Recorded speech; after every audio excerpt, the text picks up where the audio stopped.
पड़ोसी मुल्क नेपाल में इस वक्त बवाल मचा हुआ है। नेपाल में फैली सांप्रदायिक हिंसा की आग भारत की सीमा से सटे इलाकों में कर्फ्यू लग गया है। एक सांप्रदायिक हिंसा की घटना ने नेपाल के प्रधानमंत्री बालेन शाह की मुश्किलें बढ़ा दी हैं और इस सांप्रदायिक बवाल ने नेपाल के कई हिस्सों को आग के हवाले कर दिया है। संभालने के लिए पुलिस को फायरिंग करनी पड़ी, जिसमें 3 लोगों की जान चली गई है। नेपाल में दंगा रोकने में क्यों फेल हो गए पीएम बालेन शाह? पहला सवाल, जेनजी के फेवरेट नेता से चूक कहां पर हुई है? नमस्कार, मैं हूं आपके साथ ममता तिवारी और आप देख रहे हैं न्यूज 18 का डिजिटल प्लेटफॉर्म। नेपाल के सुनसरी जिले के देवानगंज से शुरू हुई सांप्रदायिक हिंसा अब राजनीतिक संकट का रूप लेती दिख रही है। हिंसा में पुलिस फायरिंग के दौरान 3 लोगों की मौत के बाद प्रधानमंत्री बालेन्द्र शाह और गृह मंत्री सुदान गुरुंग को जवाब देते नहीं बन रहा है। दोनों की भूमिका पर सवाल उठ रहे हैं। तनाव अभी भी है, जिस कारण कई इलाकों में कर्फ्यू लगा है। एक्सपर्ट्स, मानवाधिकार कार्यकर्ताओं और विपक्षी नेताओं का आरोप है कि अगर सरकार ने शुरुआत में ही राजनीतिक स्तर पर हस्तक्षेप किया होता तो हालत इतने नहीं बिगड़ते। काठमांडू पोस्ट के रिपोर्ट के मुताबिक हिंसा की शुरुआत 2 समुदाय के बीच हुए विवाद से हुई है। असल कारण विवाद का कांवड़ यात्रा के दौरान डीजे बजाने को रहा है।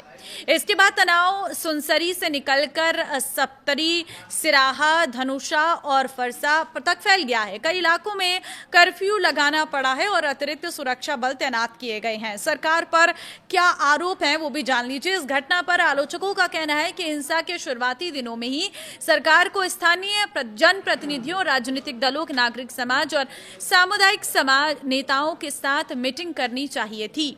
सरकार ने ये नहीं किया। वहीं आरोप है कि प्रशासन ने तनाव कम करने की बजाय कानून व्यवस्था बनाए रखने के लिए मुख्य रूप से सुरक्षा बलों पर भरोसा किया। रिपोर्ट के मुताबिक गृह मंत्री ने शुरुआती सुरक्षा बैठक तो बुलाई, लेकिन प्रधानमंत्री बालेन्द्र शाह ने घटना के 4 दिन बाद नेपाल पुलिस और सशस्त्र बल के प्रमुखों से औपचारिक जानकारी ली। राष्ट्रीय सुरक्षा परिषद की बैठक भी 5वें दिन बुलाई गई। इस दौरान न तो प्रधानमंत्री न ही गृह मंत्री ने तुरंत प्रभावित क्षेत्रों का दौरा किया। गृह मंत्री 5 दिन बाद सुनसरी पहुंचे, जबकि प्रधानमंत्री ने लोगों से शांति बनाए रखने की अपील वाला वीडियो संदेश जारी किया। रिपोर्ट में दावा किया गया है कि सुरक्षा एजेंसियों ने करीब 3 साल पहले ही इस इलाके में सांप्रदायिक तनाव की आशंका जताई थी। इसके बावजूद स्थानीय स्तर पर मिले इनपुट के आधार पर समय रहते कदम नहीं उठाया गया।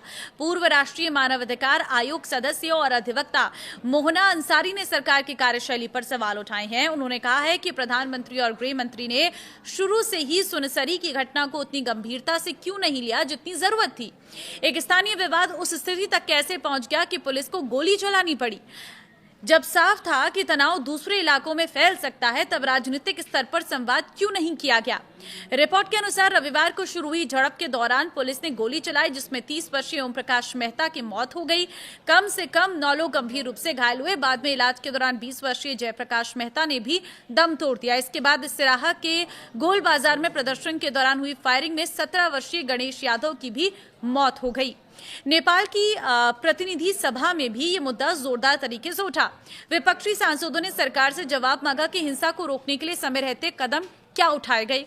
पूर्व प्रधानमंत्री पुष्प कमल दहल ने संसद में कहा कि सुनसरी, मोरंग और अन्य इलाकों की स्थिति को संवाद और संयोग से सुलझाया जाना चाहिए। समाज को बांटने की कोशिश करने वालों के खिलाफ लोगों को एकजुट रहना होगा। आखिरकार सर्वदलीय बैठक बुलाई गई, लेकिन इसकी पहल प्रधानमंत्री को करनी चाहिए थी। प्रधानमंत्री और गृह मंत्री दोनों की गैर मौजूदगी बेहद चिंताजनक है। रिपोर्ट के मुताबिक हिंसा के बाद सोशल मीडिया पर कथित भड़काऊ कंटेंट फैलने से हालात और बिगड़े। आलोचकों का कहना है कि सुरक्षा एजेंसियां समय रहते ऐसी सामग्री पर रोक लगाने में नाकाम रही।